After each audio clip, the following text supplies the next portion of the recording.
మరొక బ్రేక్ఫాస్ట్ అయితే మీ ముందుకు వచ్చేసాను. హాయ్ ఫ్రెండ్స్, ఇవి వచ్చేసి కొబ్బరి బిళ్ళలండి. సో ప్రొసీజర్ ఏంటో చూసేద్దాం. ఫస్ట్ నేను 1.5 చిప్ప కొబ్బరి తీసుకొని ఇలా గ్రైండ్ చేసి పెట్టుకున్నాను. 2 గ్లాసుల బియ్యం పిండి, అందులోకి మనం గ్రైండ్ చేసి పెట్టుకున్న కొబ్బరి తురుమునైతే వేస్తున్నాను.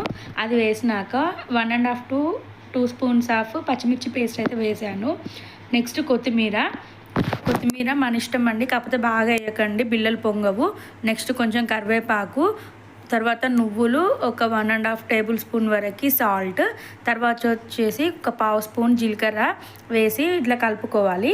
మొత్తం మంచిగా కలిసిన తర్వాత కొద్దిగా వాటర్ వేసుకుంటూ మనం చపాతీ పిండి ఎలా కలుపుతామో దానికన్నా కొంచెం గట్టిగా కలుపుకోవాలి. పిండి కొంచెం లూజ్ అయినా కూడా ఆయిల్ అనేది బాగా లాగేస్తుంది. సో వాటర్ అనేది చూస్తూ వేసుకోవాలి. సో మనకి ఇలా అయితే సరిపోతుంది. ఈ పిండి ఇలా ముద్దలా చేసుకున్న తర్వాత చిన్న ఉండలుగా చేసుకొని పక్కన పెట్టుకోవాలి.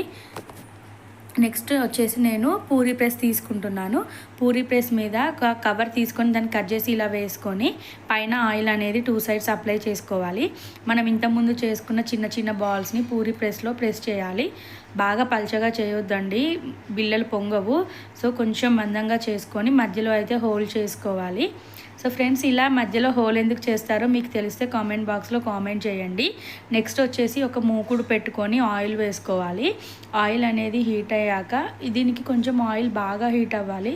అప్పుడే మనకి బిళ్ళలు అనేవి బాగా పొంగుతాయి, టేస్ట్ కూడా మంచిగా వస్తుంది. సో బాగా హీట్ అయిన ఆయిల్లో ఇవి ఒక్కొక్క ముద్ద ప్రెస్ చేసుకుంటూ వేయాలి.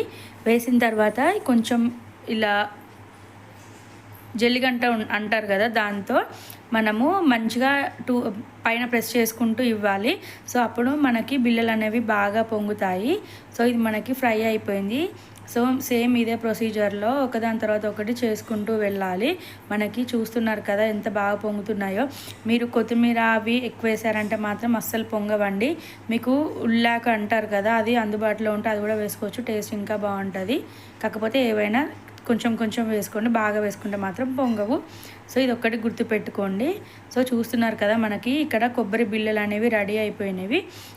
మెత్తగా ఇష్టం ఉండే వాళ్ళు ఇలా తీసుకుంటే సరిపోతుంది. కొంచెం క్రిస్పీగా కావాలనుకున్న వాళ్ళు ఇంకా కొంచెం ఫ్రై చేసుకుంటే సెట్ అయిపోతుంది. దీనికి కాంబినేషన్గా కర్డ్ అయితే తీసుకుంటున్నాను. టేస్ట్ అనేది చాలా బాగుంటుంది. మనకి కొబ్బరి బిళ్ళలు అయితే రెడీ అయిపోయినాయి. మీరు కూడా ట్రై చేసి ఎలా వచ్చిందో నాకు కామెంట్ బాక్స్లో కామెంట్ చేయండి. Thank you for watching.